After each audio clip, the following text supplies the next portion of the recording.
Hey guys, so this video is going to focus on how to add or subtract rational expressions. So when it comes to adding and subtracting rational expressions, we need to keep in mind how do we add and subtract regular fractions. Right, so when it comes to adding and subtracting regular fractions, hopefully we do know, and when I say regular fractions, I mean, maybe a fraction like this. Right, so how do we subtract this type of problem here? Right, so when it comes to fractions, hopefully the one thing we do know is that we need common denominators in order to add or subtract any fraction. And the same rule applies to adding or subtracting rational expressions.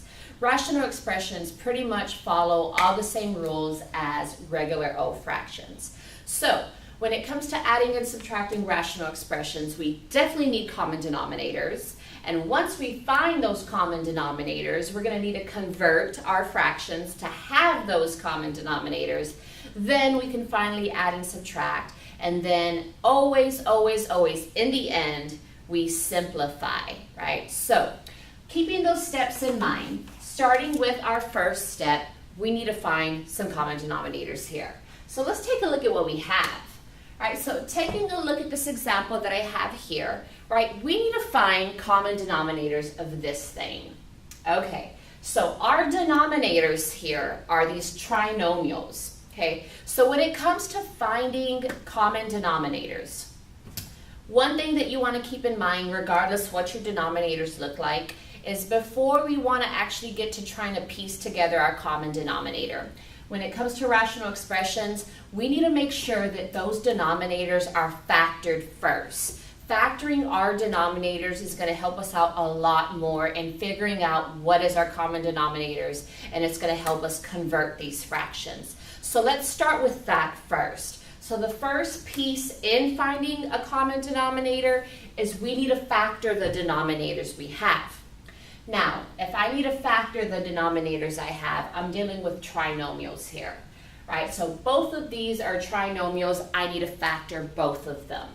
Now, I do have a trinomial where the leading term is 1, okay? So I'm going to use what I call reverse FOIL. So think about the FOIL method here. Right? FOIL method, which is typically used to multiply two binomials together. Right? First, outside, inside, last. Just tells you the order in which you multiply them. And focus on the F first.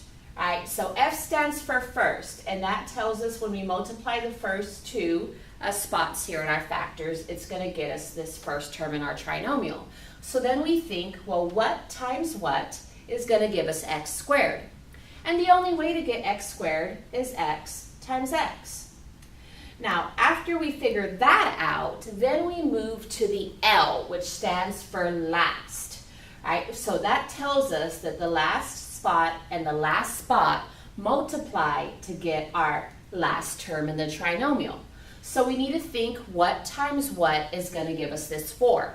And list all the possibilities. Don't just guess, don't just plug something in. List all the options that multiply to get that number. And the options to multiply to get 4 are 1 times 4 and then 2 times 2. Now, the way that we know which combination to choose is we want to choose the combination that is going to add or subtract to get our middle term. And here we have a 4 as our middle term. So we need to pick the numbers that would add or subtract to get a 4, which in our case is going to be the 2 and the 2. So I'm going to plug in those 2's here. Then our last step when it comes to the factoring piece here is we need to figure out what signs are going to go inside here. And thankfully here with our trinomial, it's given us a easy example as far as signs are concerned, because if everything is positive in your trinomial, then everything is positive in your factors. So it made that part easy for us there. Now, I'm going to pause here with this example while we focus on factoring the other one. So let's factor this second denominator that we have here. So we're going to use the same process, reverse FOIL here. So looking at our first term, x squared, the only way to get x squared is x times x. Then we look at our last term, which is a 6 here. So the only way to multiply and get a 6 is 1 times 6 or a 2 times a 3. So remember, we want the combination that's going to add or subtract to get a 5. Well, 6 minus 1 is 5, 2 plus 3 is 5. So that doesn't really help us too much out here. And when you have more than one combination that's going to work here, as far as adding or subtracting, we need to figure out what sign combination do we need. So if you have more than one combination of factors that's going to work, try and figure out your signs first. Because the 6 and the 1, we would have to subtract to get a 5. And the 2 and the 3, we would have to add to get a 5. So do we need the ones that add or do we need the ones that subtract? And that all depends on your signs. So looking at our signs, everything's positive in this trinomial. So everything needs to be positive in these factors. So if they're all positive then, so that means we need the combination that's going to add to get 5. Because a positive 1 plus a positive 6 is 7. We don't have a 7, we have a 5. So we need to use the 2 and the 3 because 2 plus 3 is 5. Now, we have our denominators factored. Now, when we have our denominators factored, this is what this is what we do. Our common denominator is a list of all of our different factors put together, or it's the highest power of each of our different factors. So let's first list all the different factors that we have. So looking over these 4 here, let's list all the different factors we have. So let's see, we have x plus 2, x plus 2, x plus 2, x plus 3. But the only different ones we have are x plus 2 and x plus 3. Anything that repeats, we do not need to list again. So we only have different factors of x plus 2 and x plus 3. So what we want here is we want the highest power of each one. So this is what I kind of call a comparing game here. We're comparing this side to this side, and essentially we're picking who has the most of each one. Looking at x plus 2 only for right now. Who has more x plus 2s? This side or this side? So this side has more x plus 2s because I have 2 of them over here. I only have 1 of them over here. So 2 is definitely more than 1. So what I want is I want 2 of them. Okay, I'm greedy, I want the most. So this has 2, this only has 1, I want 2.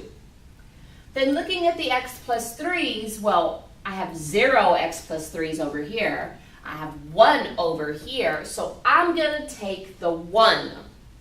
So the highest power of each different factor, that's what your common denominator is. So my common denominator is x plus 2 squared times x plus 3. Okay, so that's my common denominator. Now that I've found my common denominator, the next thing that I need to do is I need to convert my fractions.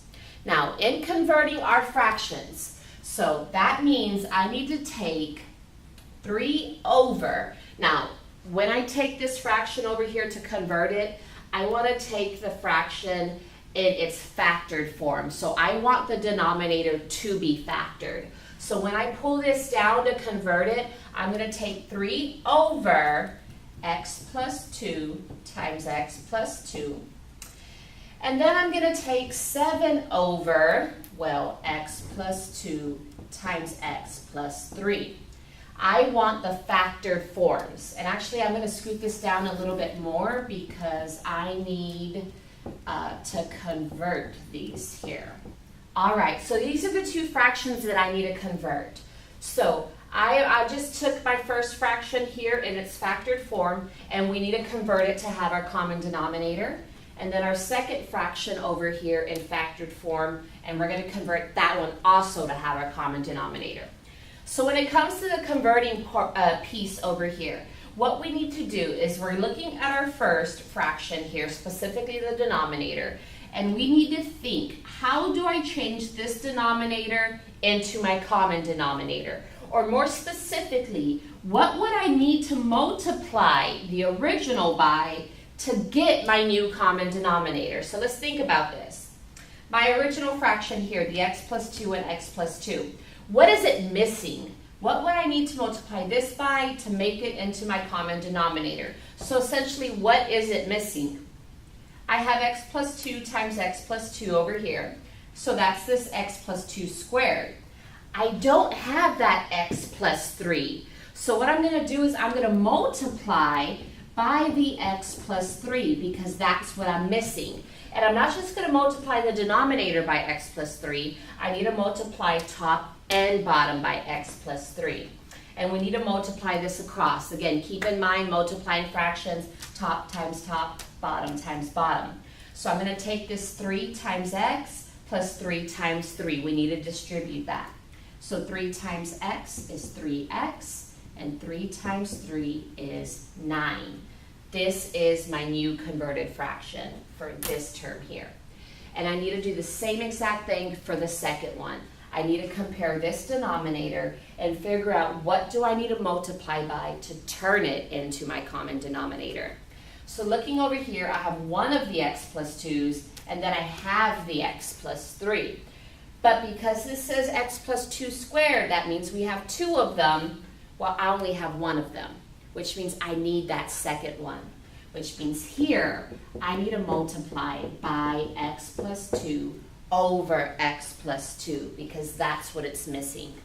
Remembering to distribute here, so 7 times x is 7x, and 7 times 2 is 14. Okay, so now that we have our converted fractions here, so we're going to go ahead and add these together. So I'm just going to kind of move this all over so that we have room to add them together. So I'm going to take my first converted fraction, and I am going to add it to my second one. So plus the 7x plus 14 over that common denominator. Now, we're on step 3 where we're going to add and subtract these fractions here. Do keep in mind when you add and subtract fractions that the denominator just moves over. We never add or subtract the denominators. Once you get that common denominator, it just moves along for the ride. What we do is we're adding or subtracting the numerator here. Keeping in mind that when we add and subtract this numerator together, we can only add like terms together. So that means our x terms would combine together, and then our numbers would combine together. So 3x plus 7x gives me 10x, and 9 plus 14 is 23. So we've added them together, which brings us to our last step over here, which means simplify. So our last step is to simplify the fraction. And when it comes to simplifying fractions, or specifically simplifying rational expressions, simplify really means to factor. Can this be factored? Can this be broken down further? So I need to take a look at this example. Our denominator is already factored, so we can't do anything else with that. What we're really looking is to see, can that numerator that we just added together, can that be factored? Can anything in that numerator be canceled with anything in the denominator? So taking a look at the numerator, so if we're trying to see if we can factor it, we typically start with, do we have a greatest common factor? But there's nothing in common with the 10 and the 23. There is no factoring technique here that we can use. So this is actually our final answer here. So again, just remember, find those common denominators, convert those fractions before you add or subtract, and always remember to simplify in the end.